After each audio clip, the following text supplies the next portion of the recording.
Alright, so yesterday, as of recording this video, March 15th, my mainframe decided to update the lore section of their AMA on the Discord. So we have some more things to talk about here. We're gonna go ahead and do this a little bit different because I don't have any more footage to put in the video. So here we go, right here. So the first thing we have is character background. Today is tomorrow's background. One of the main dogmas when it comes to designing the lore and setting in Pax Dei is that while the past must be ours, the future has to be entirely yours. We provide the sandbox, the set of rules and limitations the world exists in, and within it, you can be who you want to be. Your avatar in the world will start with a clean and empty slate, giving you the chance to entirely create and shape your own reputation and be whoever you want to be in the eyes of your fellow players. And you do so through your words, actions, deeds, and who you associate with yourself in the game. Do you want to be a farmer? Become a farmer. Do you want to be known as a demon hunter? Study the magic and delve into the dark reaches of the dungeons of the world. Do you desire to be the chosen one? Do you things that have your fellow players view you as someone very special? So it's kind of similar to, I guess, most sandbox games, or most one that comes to my mind is Albion Online, where you just kind of like pick whatever path you want to go to. Of course, some paths are more dangerous than other ones, and with PvP being a thing, you can still get injured or taken out, possibly, as you're gathering as a farmer. But it's cool. People definitely would like to become a farmer, especially if they can live a nice, easy life. Devs in the game and Easter eggs is what this section is about. It says the hen is not the egg.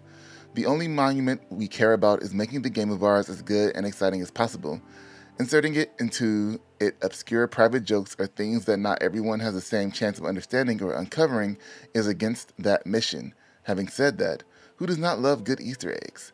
There may be, in time, will exist obscure references to historical figures, works of fiction, legends, films, and even other games that we want to give a hat tip to and honor by a direct or indirect mention.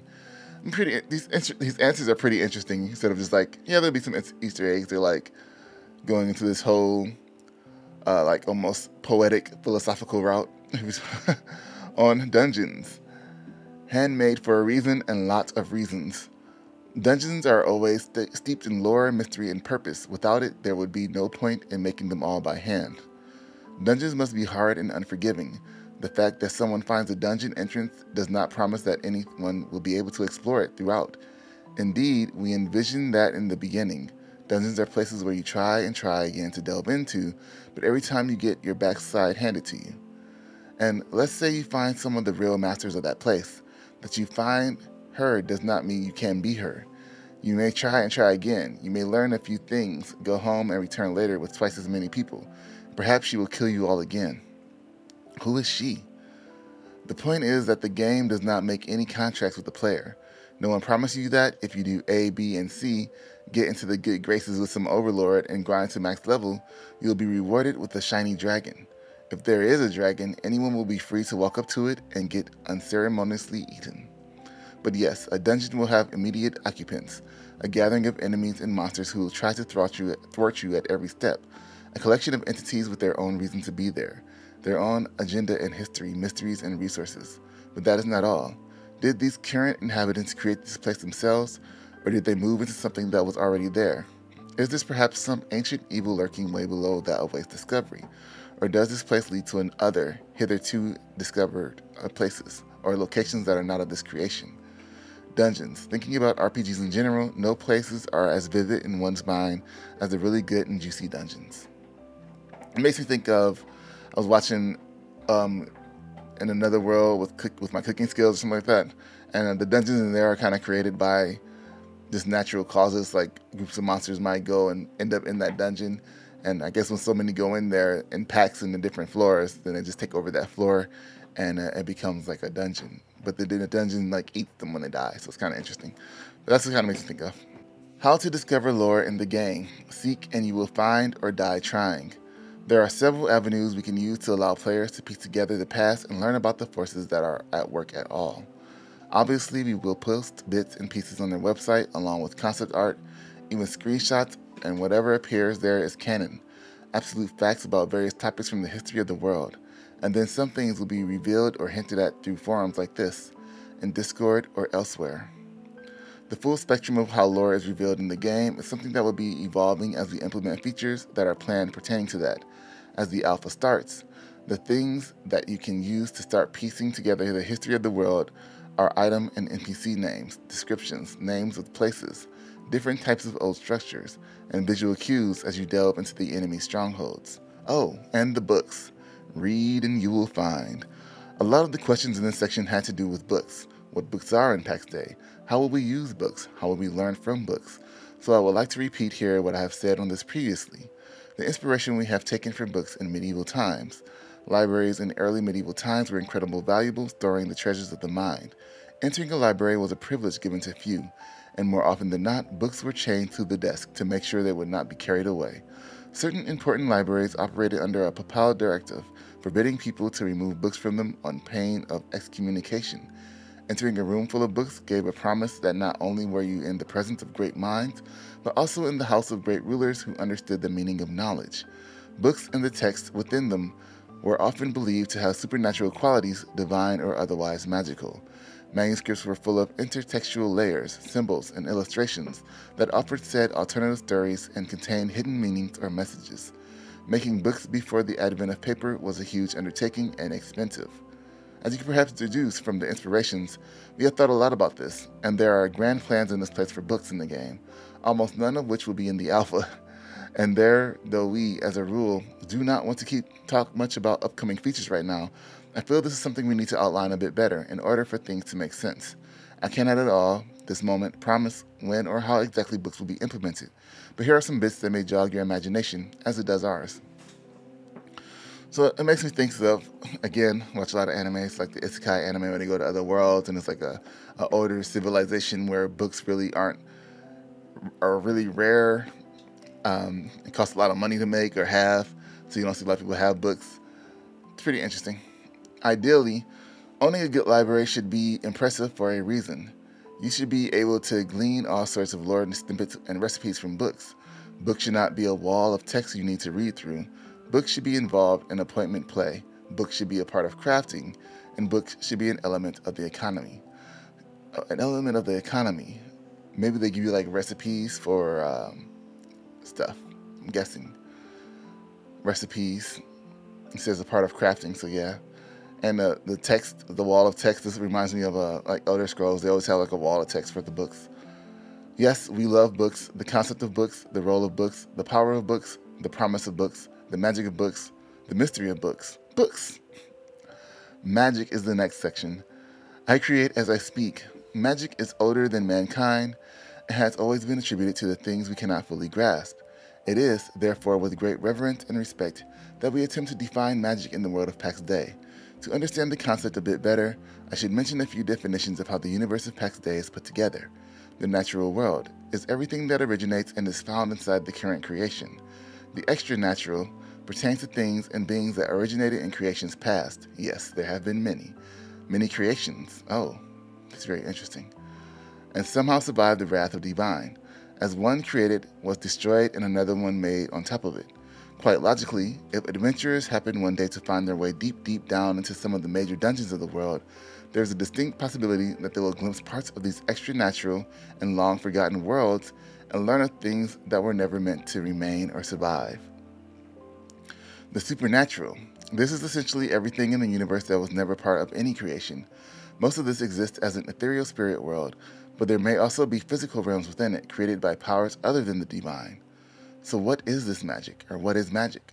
As magic, as a thought of in the world of Pax Dei, it is something that originates outside of creation, and those living within it cannot understand its process to the fullest, nor can they grasp the origins of the power behind it. All they can do is experiment and, over time, play with it, using best practices preferably without burning down their village or losing their fingers in the process. I am obviously not going to spill the beans on magic too much. It is something we want players to discover and experiment with. I can, however, talk a bit about the nature of magic. It has been said that magic in Pax Dei is real and unquestioned. What does that mean? First and foremost, magic needs to be viewed as a part of normal existence.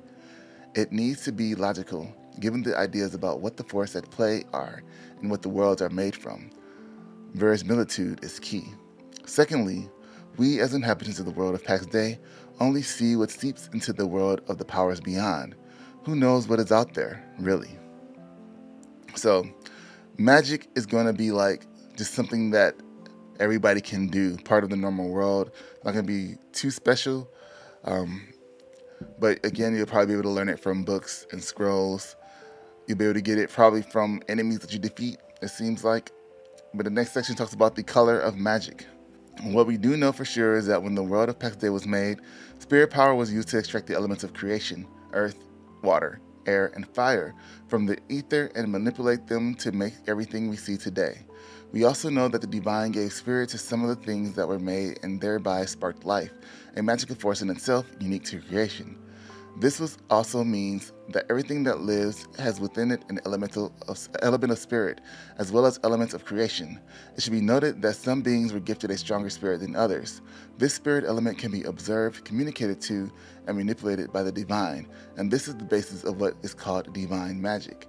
Example, divine magic uses spirits to manipulate the elements of creation and tends to bring energy into the natural world. Likewise, and as a testimony to the origins of the Dark Lord, demonic magic is also spirit magic, driven by the same mechanics, nature, and elements as divine magic. But that is where all comparison ends. This type of magic originates in the desire to outdo the divine and be larger, greater, more detailed, and more impressive. Demonic magic is also a selfish force. Example, demonic magic uses spirit to manipulate the elements of creation and tends to draw energy from the natural world.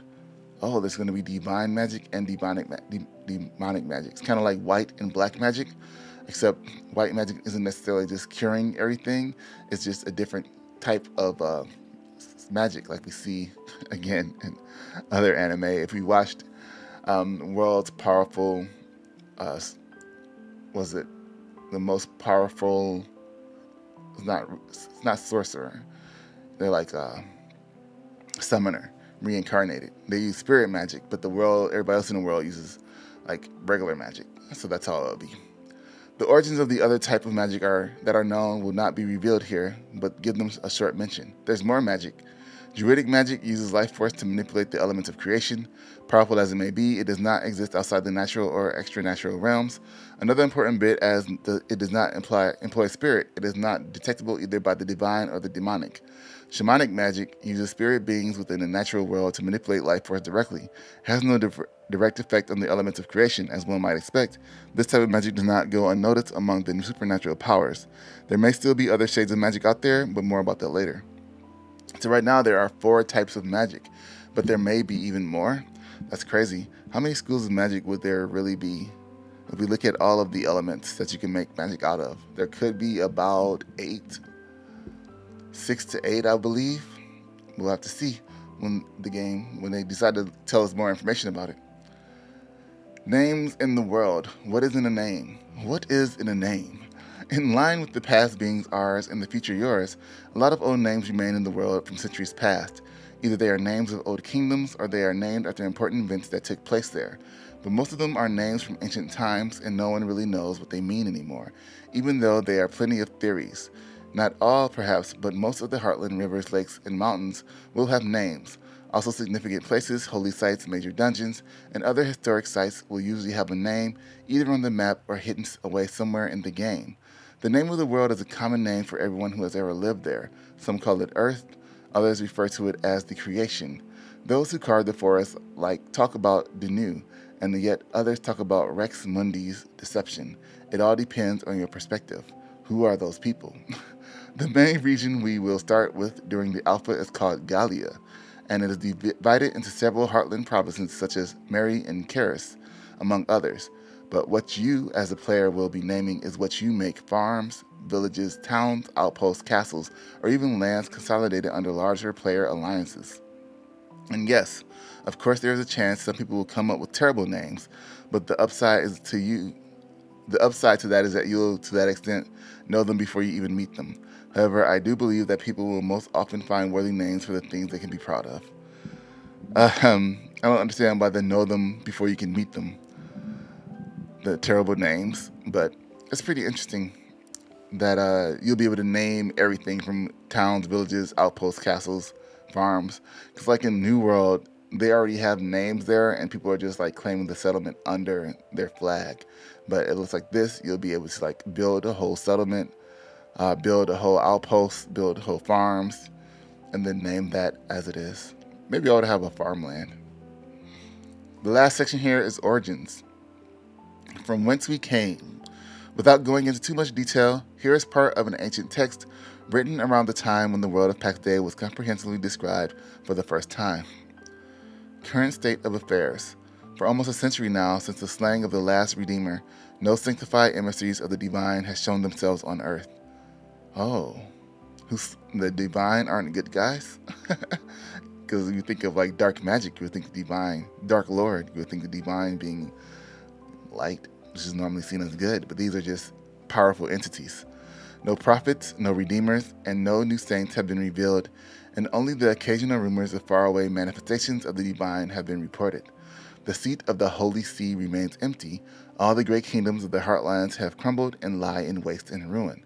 The fabled monasteries founded by Oriol, the sixth Redeemer, have been robbed and deserted, and the great paladin strongholds of Aramazol, the fifth Redeemer, have been lost. Only legends remain, rumoring of their whereabouts. Has the divine forgotten about her children? No one knows for sure, but what is obvious to all is that Pax Dei, the protection of the divine, has shrunk more and more, leaving ever larger swaths of land open to the ever-growing darkness creeping in from the rimlands, and the agents of the Dark Lord grow bolder ever this year. So maybe the divine are better people, but they have been defeated by the darkness. In fact, the only civilized place that still stands is reportedly Axis Mundi itself, or so we hope. No one has been left in there since the murder of Lois, and besides that, a handful of nearby settlements. Creation is crying out for salvation, crying out for able bodies and minds to stand against the encroaching darkness, to pick up the banner of light, and once more drive the forces of evil from whence they came. In order to accomplish this and that, old fields must be broken anew, trees cleared, roads rebuilt, villages erected, and industries created. The lost wisdom of centuries past must be rediscovered, relics and holy sites unearthed, churches built, and the will of the divine once again transformed into proud bastions of faith, both at home and in the furthest reaches of the world. This is from Sage's Annals, the final chapter. This seems really interesting because you're really just you're literally rebuilding this world as players. This is what we're doing. So pretty interesting to see what aspects we'll be handling in the alpha. If we get to jump in, if we'll just be focusing on the building aspects, because with it being an alpha test, I'm assuming this is like a real alpha, that they'll have something that they want the players to focus on and try to break or mess around with. It won't be like a full game in alpha and stuff will be in there like it's alpha. So it'll just be like a section that they'll want us to kind of get our hands on with. And again, it's interesting that they're just having signups and not really asking players to like pay for entry into the alpha, because I guess they're going to want as many people to play the game as possible, whether people say the game's crap or not. And they know that what they're working on is just the beginning of what's to come, and they're pretty confident, I guess, in what they have. I mean, for what we saw in like the trailers and stuff, it looked really good. So as far as like graphically and some of the movement, like some of the combat was kind of but like a lot of it looked really good, like all together, especially with everything that they're trying to do with this sandbox environment and in Unreal Engine 5. With that said, guys, make sure you subscribe to the channel. Let me know, guys, what you thought about this lore, if you sat here and actually watched this or listened to it as I read through the whole thing. It's pretty interesting, pretty good stuff here. Thanks for watching, and I'll see you guys in the next video.